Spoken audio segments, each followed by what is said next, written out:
Good morning, my dear students. How are you all? I hope you all are fine. Today, we are going to do the back exercise of chapter Saint Mother Teresa. In previous class, we have discussed the word meanings and difficult words of this chapter. So, let's get started. Comprehensions. A. Tick the correct option. First, Saint Mother Teresa's real name was. So you have to tell the real name of Saint Mother Teresa. So you all know that the real name, that is the childhood name of Saint Mother Teresa, was Agnes Gonza Bozaiu. Okay, so you have to tick this option. Second, who helped Saint Mother Teresa when she arrived in Kolkata? So you all know that when she arrived in Kolkata, she had only just rupees 5. So she was helped by a priest. So a priest is the correct answer. Third, in which year was Saint Mother Teresa awarded the Nobel Peace Prize? So Nobel Peace Prize, it is a very prestigious award. Okay, so it was given in the year 1979. Who is called the Florence Nightingale of India? So Saint Mother Teresa is called the Florence Nightingale of India.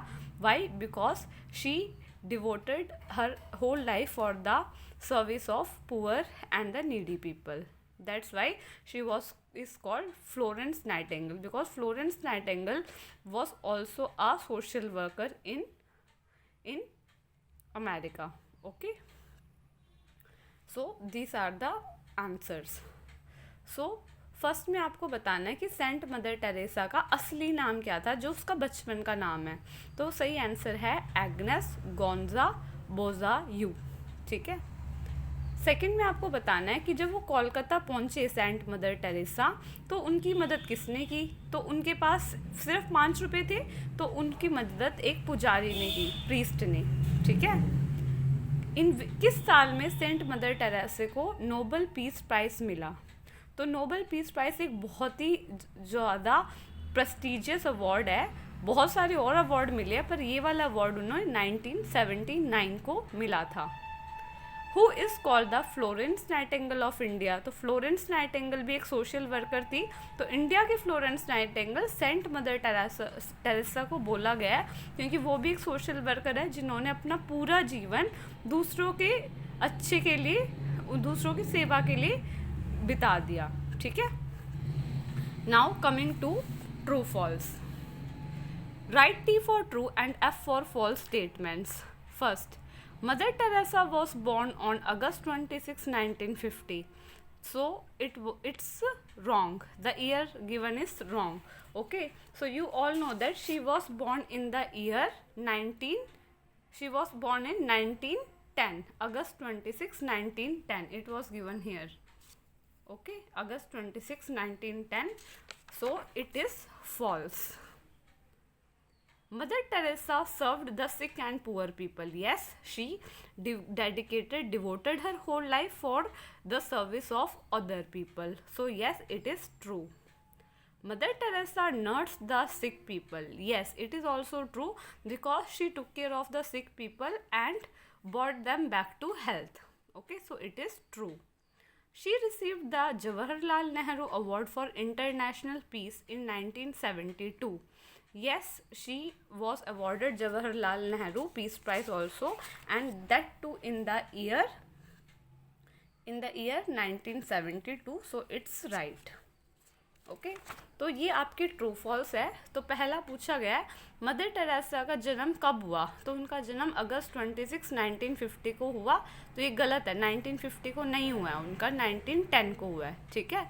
और दूसरा, यहाँ पे आपको दे भी रखा है correct answer कि उनका जन्म कब हुआ है. देखो ऊपर ही दे रखा है अगस्त 26. ठीक है, पर साल गलत दे रखा है, 1910 आना है इधर. ठीक है, इसलिए फॉल्स है.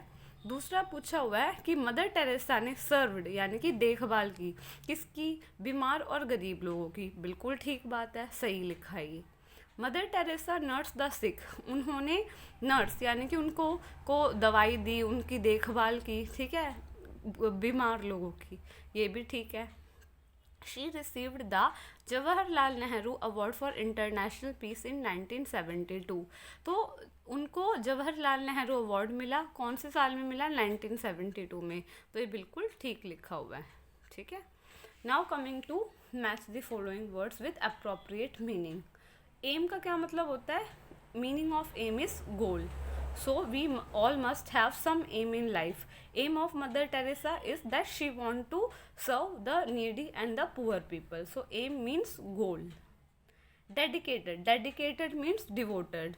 So one must be dedicated towards their work. For example, Mother Teresa, she dedicated her entire life for the welfare of others, for other people. Dedicated means devoted. Downtrodden means downtrodden, the oppressed people in our society. Okay, the oppressed people, they are called downtrodden. Dignity means honor, prestige. Sympathy means the feeling of compassion, the feeling of pity by seeing the suffering of other people, that is sympathy. ठीक है, so you have to write the numbers or you can match accordingly, you can do. Aim का मतलब क्या होता है बेटा? गोल। गोल का मतलब कोई आपका लक्ष्य, ठीक है। जैसे हम सबको जीवन में कुछ ना कुछ लक्ष्य होना चाहिए। डेडिकेटेड का मतलब डिवोटेड, यानी कि न्योछावर करना। जैसे मदर टेरेसा ने अपना पूरा जीवन दूसरों की सर्विस में डेडिकेट कर दिया। डाउन ट्रोडन का मतलब ऑप्रेस्ड, यानी कि वो लोग सोसाइटी के जिनको दबाया जाता है, ठीक है। जिनको जैसे नीडी है, पुअर पीपल है, गरीब लोग हैं, उनको क्या करते हैं? उनको दबाया जाता है ना समाज में, क्योंकि उनके पास पैसा नहीं है, पावर नहीं है, इसलिए तो उनको डाउन ट्रोडन कहते हैं। और डाउन ट्रोडन लोगों की हेल्प किसने की? मदर टेरेसा जी ने। डिग्निटी। डिग्निटी का मतलब मान सम्मान, ऑनर, ठीक है, सम्मान। सिंपथी। सिंपथी का मतलब दया की भावना रखना, कंपैशन। किसी को के साथ बुरा हो रहा है, किसी की पुअर हालत देख के जब हमें उन पे दया आती है तो उसको क्या कहते हैं? Sympathy. Okay, F part, make new words by adding these letters. So some letters are given, you have to make new words. This you can do it yourself, it is very easy. After that you can check from PDF. Let me show you one. OTHER, other is given. If you add M, then a new word mother will be formed. इसमें क्या करना है आपको बेटा? कुछ words दिए हुए हैं, इसके आगे एक इनमें से कोई वर्ड लगा के एक नया वर्ड बनाना है। तो ये बहुत आसान है, एक मैं आपको करके बता देती हूँ। जैसे अदर दे रखा है, ठीक है, अदर के आगे अगर M लगा देंगे तो क्या बन गया? मदर। मदर का मतलब माँ, ठीक है। तो ऐसे आपको सारे खुद करने हैं, उसके बाद PDF से मैच करना है। Okay, now moving on to this part.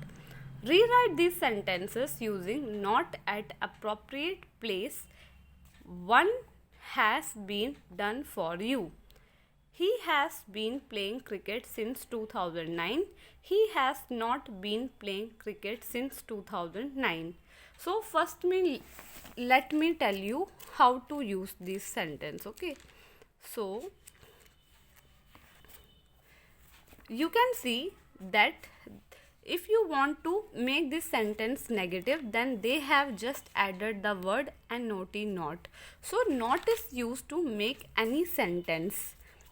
Any sentence you can make negative by just adding the word not. Understood? So let me tell you the formation of these words. So present continuous tense. It is, my dear students, let me tell you when to use present continuous tense. It is just an introduction. In detail we will do it in grammar. Okay, so present continuous tense is used to tell when some action we have performed it in the past and it's going on and it is continuing in the present also. Okay, so let me tell you the formation. So first subject will come, then has, have, then been, then first form of verb plus ing, then object. Okay, subject, if it is he, she, it or singular, then has will come. If it is you, we, they or plural, then have will come. Okay, one of them will come. What is the meaning of subject? Subject means the doer of the action. Action means verb. Okay. So if you want to make it negative, then you have to add the formation of the sentence will be subject plus has, have, plus not, plus been, plus verb, first form of verb, plus ing, plus object. That means not will come between this and this. Okay, has or have, if it is one of them will be there and been will be there, and in between not will come. If not is there, then the sentence is negative. ठीक है. सो बच्चों, present continuous tense का हम use करते हैं ऐसी चीज़ों को बताने के लिए जो पास्ट में स्टार्ट हुई है और अभी तक चल रही है. ठीक है. अभी मैं आपको एग्जाम्पल भी बताऊंगी, इसको डिटेल में हम ग्रामर में भी पढ़ेंगे. फॉर्मेशन कैसे होता है कि सेंटेंस का प्रेजेंट कॉन्टिन्यूस में पहले सब्जेक्ट आता है, फिर हैज़ या हैव में से एक आता है, फिर बीन, फिर वर्ब की फर्स्ट फॉर्म प्लस आईएनजी, फिर ऑब्जेक्ट. सब्जेक्ट के अकॉर्डिंग आपका हैज़ या हैव होगा. अगर सब्जेक्ट आपका ही, शी, इट या सिंगुलर है तो हैज़ का यूज़ करना है. अगर यू, वी, दे या प्लूरल है तो हैव का यूज़ करना है. ठीक है. सब्जेक्ट का मतलब क्या होता है बेटा? जो कोई भी एक्शन जो परफॉर्म कर रहा है, डूअर है, वो उसको सब्जेक्ट कहते हैं. और वर्ब का मतलब क्या है? जो एक्शन हो रहा है. ठीक है. तो उसको सब्जेक्ट कहते हैं. अगर आपको सेंटेंस को नेगेटिव बनाना है तो आपको हमेशा नॉट लगाना पड़ता है, पर वो कहाँ लगेगा? हैज़, हैव और बीन के बीच में. मीन्स इन दोनों में से आपको एक दिया होगा और उसके बाद नॉट लगाना है, फिर बीन. ठीक है. जैसे कि आपको मैं एग्जाम्पल देती हूँ. बुक में दिया हुआ है ही, तो ही है ना, ही है तो क्या लगता है? हैज़. ठीक है. तो he has been playing cricket since 2005. तो ये एग्जाम्पल है प्रेजेंट कॉन्टिन्यूस टेंस का. तो इसका मतलब क्या है? वो क्रिकेट कब से खेल रहा है? 2005 से, और अभी भी वो खेल रहा है. यानी कि पास्ट में, पीछे, पास्ट का मतलब भूतकाल, पीछे. ठीक है. टाइम के पीछे स्टार्ट हुआ था ये, 2005 से जा चुका है, पर अभी भी वो एक्शन चल रहा है. पास्ट में स्टार्ट हुआ और प्रेजेंट में भी वो चल रहा है और आगे भी चल रहा है. ठीक है. तो वो कह रहा है कि वो क्रिकेट खेल रहा है 2005 से. ठीक है. अब इसको नेगेटिव बनाने के लिए आपको क्या करना पड़ेगा? हैज़ और बीन है ना, इसके बीच में क्या लगाना है? नॉट लगाना है. ठीक है. तो 2 एग्जाम्पल मैं आपको बताऊंगी, फिर आप खुद करना, उसके बाद मैच करना पीडीएफ से. I have been working hard for 5 months. तो इसका मतलब क्या है? कि मैं मेहनत कर रहा हूँ कि 5 महीनों से, यानी कि 5 महीने पहले स्टार्ट किया था और अब भी कर रहा है. यानी कि कोई एक्शन, कोई काम पास्ट में स्टार्ट हुआ और अब भी चल रहा है, इसलिए हमने प्रेजेंट कॉन्टिन्यूस टेंस का यूज़ किया है. बट आपको सिर्फ इसमें नॉट लगाना है. ठीक है. तो नॉट नेगेटिव बनाने के लिए इसको हैव है ना और बीन है, इसके बीच में नॉट लगा देना. ठीक है. दूसरा, we have been visiting him since 2008. इसका मतलब हम उससे मिलने जा रहे हैं 2008 से. कोई एक्शन है, वो पीछे पास्ट में स्टार्ट हुआ और अभी भी चल रहा है, इसलिए ये प्रेजेंट कॉन्टिन्यूस टेंस यूज हुआ है. ठीक है. अगर इसको नेगेटिव बनाना है तो हैव दिखा, बीन दिखा, इसके बीच में क्या लगाना है? नॉट. इस वे में आपको ये सारा करना है. Understood? So you can do it yourself and then match it from the PDF. Now coming to this, fill in the blanks by using since and for. So it is also very easy, but this we will do in our next class. Okay. So today let's move on to the writing section. Okay. Paste a picture of Mother Teresa and write what you feel about her.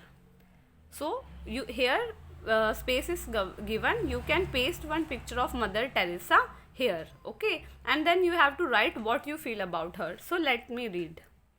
Mother Teresa is one of the greatest humanitarian the world has ever produced. Her entire life was devoted to serving the poor and needy people. Despite being a non-Indian, she had spent almost her life helping the poor. She is an inspiration to me because she helped poor and needy people whom others neglected and ignored. So you have to paste the picture, okay? And it is written that world has seen many humanitarians. Great humanitarians means those who worked for other people, okay, those who have spent their life in the service of other people. So they are great humanitarians. But Mother Teresa is also one of those great humanitarian that world has ever produced. Why? Because her full life was devoted, was dedicated for the she dedicated her entire life to serve the poor and the needy people, okay? So she was not an Indian, but despite being a non-Indian, okay, she had spent all her life helping the poor people in India. So that's why she is an inspiration to me. Why? Because she helped those poor people, the needy people whom others neglected. Other people, most of them, they, after seeing poor people, they don't help them, they just neglect them, ignore them, okay? But she helped those poor and the needy people. That's why she is an inspiration to me. So here you can paste the picture of Mother Teresa. तो बेटा इसमें आपको paste करना है mother Teresa की picture इस space में, और आपको बताना है कि आप फील क्या करते हो मदर टेरेसा के बारे में, ठीक है? तो क्या है इसमें मैंने जो लिखा है वो ये आपको लिखना है कि मदर टेरेसा जो है दुनिया में बहुत ज़्यादा महान ह्यूमैनिटेरियंस का मतलब जिन्होंने इंसानियत के लिए अपना पूरा जीवन न्यौछावर कर दिया, मीन्स दूसरों की सेवा करने के लिए, हेल्प करने के लिए निस्वार्थ भाव से, ठीक है?